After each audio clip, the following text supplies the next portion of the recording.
हजारे जी की टीम टूटी क्योंकि उस टीम में कोई सिद्धांत नहीं थे, सिद्धांत नहीं थे। किरण बेदी जी आई, वो अपनी चलाने लगी, कोई अपनी चलाने लगा, कोई अपनी। उनका पर्पस तो था लेकिन वो पर्पस भी फिर घुस गया। पर्पस एक था लेकिन उस टीम में सिद्धांत नहीं। लेकिन गांधी जी का सिद्धांत सबको पता है ना, एक ही था, अहिंसा। एक इतना छोटा सा सिद्धांत और उन्होंने आजादी दिला दी। सक्सेस रही ना उनकी टीम, सक्सेस रही। यस। तो सक्सेस रही तो इसीलिए सिद्धांत बहुत जरूरी है। एक छोटा सा एक सिद्धांत बस कि मैं वॉयलेंस को सहन नहीं करूंगा। वॉयलेंस करोगे तो आप टीम से, सुभाष चंद्र साहब आप बाहर जा सकते हो, मैं सहन नहीं करूंगा। और उस एक वजह से उन्होंने अगर आजादी दिला दी तो हम तो इतने टफ ले रहे हैं, हमारी भी फाइट कम है क्या उससे? हमारी फाइट भी ज्यादा है सर। लोगों की जिंदगी बनाना और बनाते रहना वो बहुत।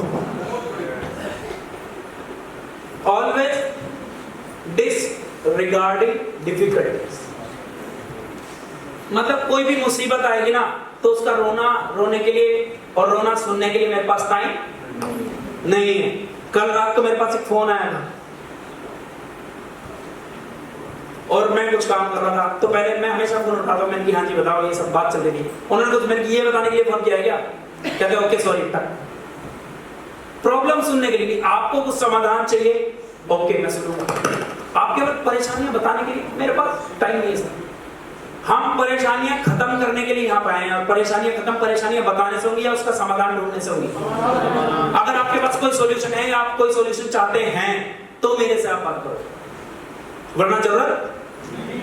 और किसी भी परेशानी में से आप कहो कि इस वजह से ये काम खराब हुआ तो मैं सुनने को तैयार नहीं हूं। काम तो बढ़िया चाहिए ही चाहिए, चाहे वो परेशानी थी या नहीं थी, उससे हमें मतलब नहीं। अगर परेशानी थी तो पहले दिन पता थी, उसका समाधान के लिए तू मेरे पास आया नहीं आया? पूरी टीम मिलकर अगर बैठेगी तो कोई ना कोई समाधान देगा या नहीं देगा? एक आदमी के साथ अगर दिक्कत है तो बाकी सारे मिलकर उसको संभाल लेंगे या नहीं संभाल लेंगे? तो उस पर काम करेंगे सब मिलकर। कल को कोई भी कैसी भी किसी भी तरीके की दिक्कत को लेके मेरे पास मत आना जिसका समाधान आप नहीं चाहते हो। जिसका समाधान आप चाहते हो, अगर आप सॉल्यूशन चाहते हो तो मैं तैयार हूं, ठीक है? जो सोसाइटी के नियम कायदे कानून है हम उससे पर हट के हम प्रैक्टिकल बातों पे विश्वास करेंगे। जैसे भी भैया ने बताया कि 6 घंटे सोना जरूरी है, मैं मना करता हूं। मेरा एवरेज मेरे घर वालों से, मेरी टीम से, सबसे पूछ लो, एवरेज मेरा 3 घंटे है सोना। मैं 3 घंटे से ऊपर सोता ही, ऐसा भी हुआ कई बार मैं नहीं सोता। कभी ना आपको किसी चीज में कोई दिक्कत नहीं है, किसी चीज में कोई दिक्कत नहीं है। आपको सिंपल फोकस टारगेट पर चाहिए। यानी कि कोई अगर कहता है कि ये हो जाएगा वो हो जाएगा, ये समाज कहता है, प्रैक्टिकल बात कर भाई।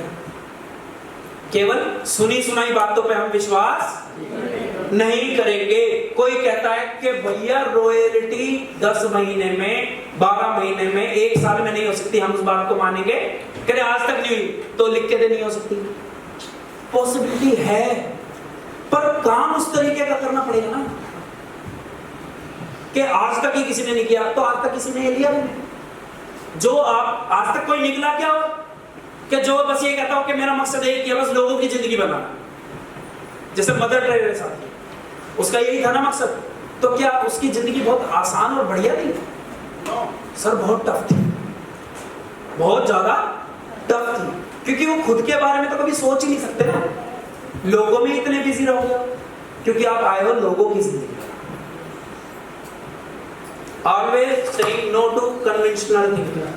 मजबूरी वाली बातें जो है मैं उसको नो कहूंगा। मतलब जैसे कि बात रहता है नहीं यार, जब सारे लोग बोलेंगे नहीं भैया इसके साथ तो देखो ये दिक्कत है, ये तो 4 घंटे नहीं चल सकता, ये तो 10 प्लान, ये तो बेचारी लेडी है, ये तो हमारी बेटी है, ये तो 10 घंटे काम नहीं कर पाएगी। ओके, तो टीम से आप जैसे कहीं पे हम नौकरी करते हैं तो अगर वहां पे सैलरी बराबर है तो नियम कायदे कानून सबके बराबर होते हैं। yes. या वो देखते हैं कि यार ये थोड़ा हल्का है, इसको थोड़ा जल्दी छोड़ देते हैं, इसकी तनख्वाह कम है, ये कम पड़ रही, या काम वहां पे सबसे बराबर लिया जाता है फैक्ट्री में बराबर, क्योंकि उसको प्रोडक्शन चाहिए ना मालिक को। तो उसने क्या करना है, हमें मतलब नहीं है तुम अपनी पूरी क्षमता लगाओ, आधी लगाओ, हमें काम इतना। कन्वेंशनल थिंकिंग क्या होती है, अरे नहीं ये तो मजबूर है भैया, इसके घर में तो छोटे बच्चे हैं, बहुत छोटे छोटे छोटे बच्चे हैं, तो भैया जब तक वो बड़े होंगे ना तब तक तू कुछ कर चुकी होगी, वरना उसके बड़े होने थे तब तुम हमारे साथ काम कर लियो, तब तक घर आराम आप कर सकते हो। क्योंकि ऐसा नहीं है, लोगों ने इतिहास, झांसी की रानी भाई साहब गोद का बच्चा कमर पे बांध के लड़ी थी अंग्रेजों से, उससे तो आसान काम दे रहे हैं हम आपको।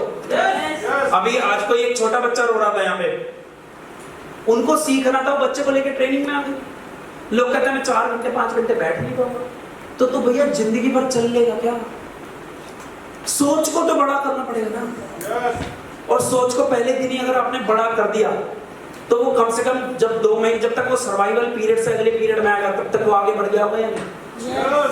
तो अपने साथ परफॉर्मर्स के साथ रहेंगे, और हम आज के बाद अपनी टीम में केवल परफॉर्मेंस को ही एक्सेप्ट करेंगे।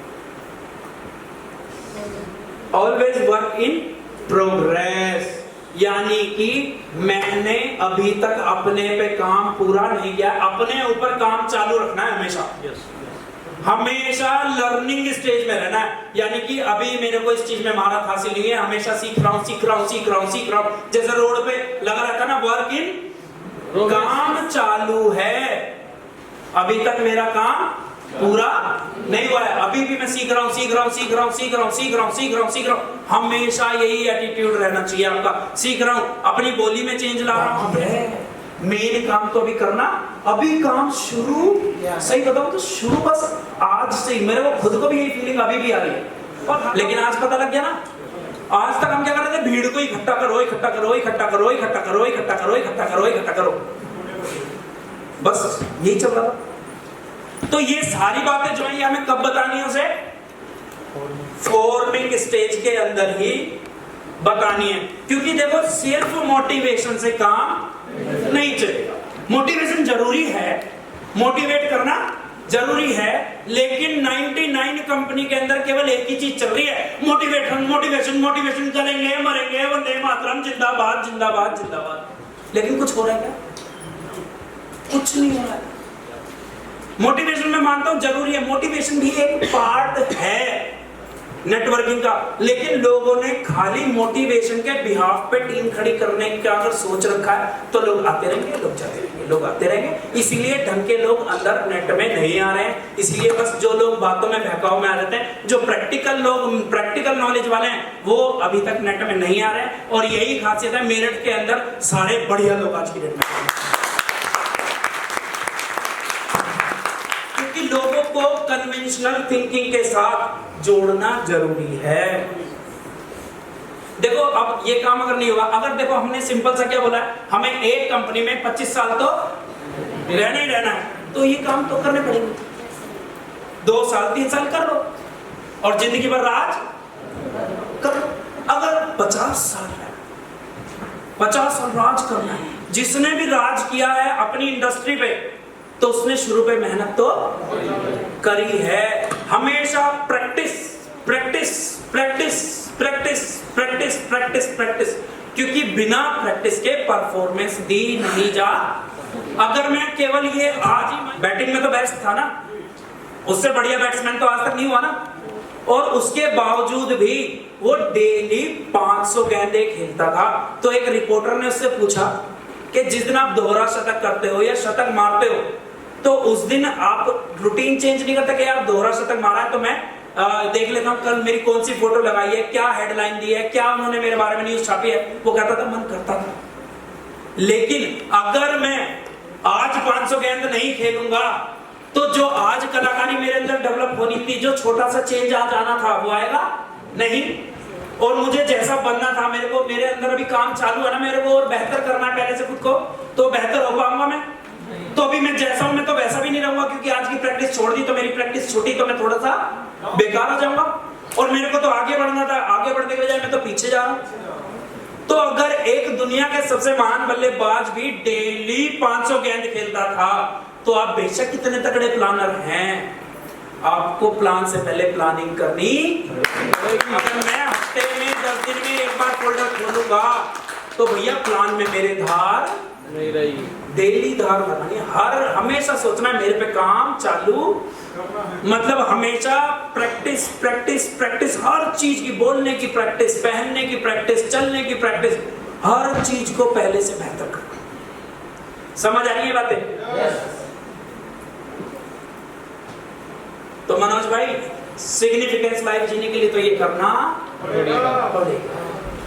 क्योंकि हमने क्या बताया था, जब हम किसी को भी नेट में लाते हैं तो क्या होता है, पहले वो कौन से पीरियड में, सर्वाइवल पीरियड, और सर्वाइवल पीरियड से अगर हमें उसे अगले में लेके जाना है तो इसको बताना पड़ेगा ना, स्टेबिलिटी से चले, फिर सक्सेस, और उसके बाद सिग्निफिकेंस में लेके जाना है तो भैया कुछ तो सिद्धांत रखने पड़ेंगे।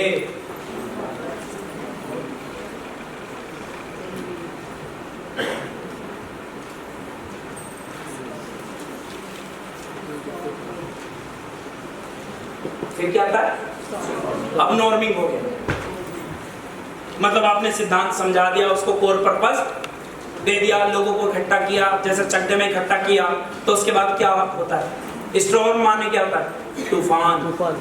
अब आपने एक कमरे में बंद कर दिया और आप 1 घंटे बाद आके देखोगे तो वो सब मारामारी कर रहे हो, लड़ाई हो रखी होगी। स्टॉर्म मतलब टीम टूटना, आपस में झगड़े चालू, जिसकी टीम 100-200 लोगों की है, क्या आपस में टीम के झगड़े होते नहीं होते हैं?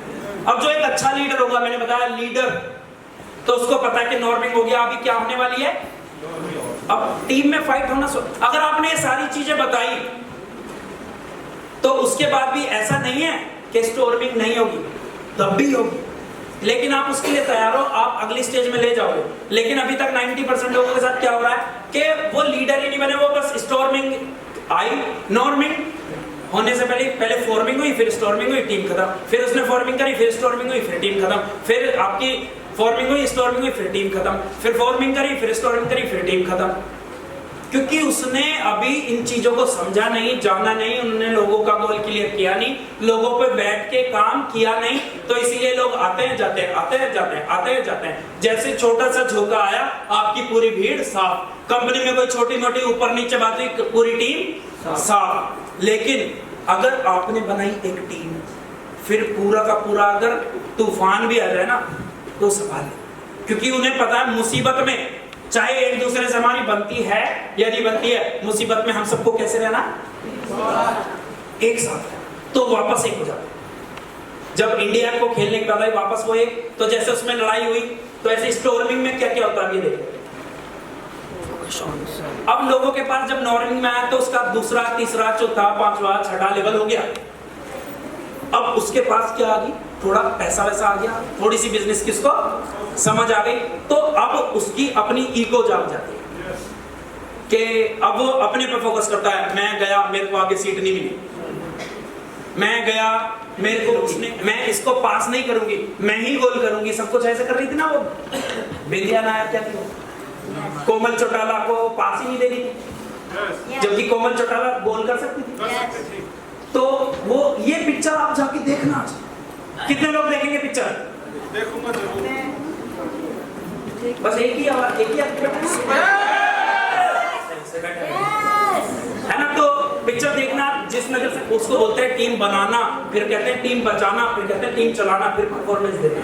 तो अभी नॉर्मिंग हो गया, तो उसके बाद सब लोगों की अपनी अपनी ईगो आ जाएगी, सारे लोग आगे आगे करने लगेंगे, और फिर क्या होता है, fight for position, groups, power struggle. तुमने मेरी माला कम डाली, इसके माला ज्यादा डाली सेमिनार में, उसको लोग ज्यादा पूछ रहे हैं, मेरे को कम पूछ रहे हैं, मैं आज के बाद सेमिनार में नहीं जाऊंगा, मैं क्यों करूं, यही कर देगा, ये मेरी कुर्सी है, यहाँ पे तो नहीं बैठता, पहले तू क्यों गया, मैं क्यों साउंड चला, मैं भी तो लीडर हूं, तेरे साथ लोगों ने ज्यादा सेल्फी लिया, अगली बार वो सोचेगा इसके साथ सेल्फी ले रहे, इसको प्यार लोग ज्यादा कर रहे हैं, मेरी तो कोई इज्जत है ही नहीं। लोग अपने पे काम करना चालू करते हैं और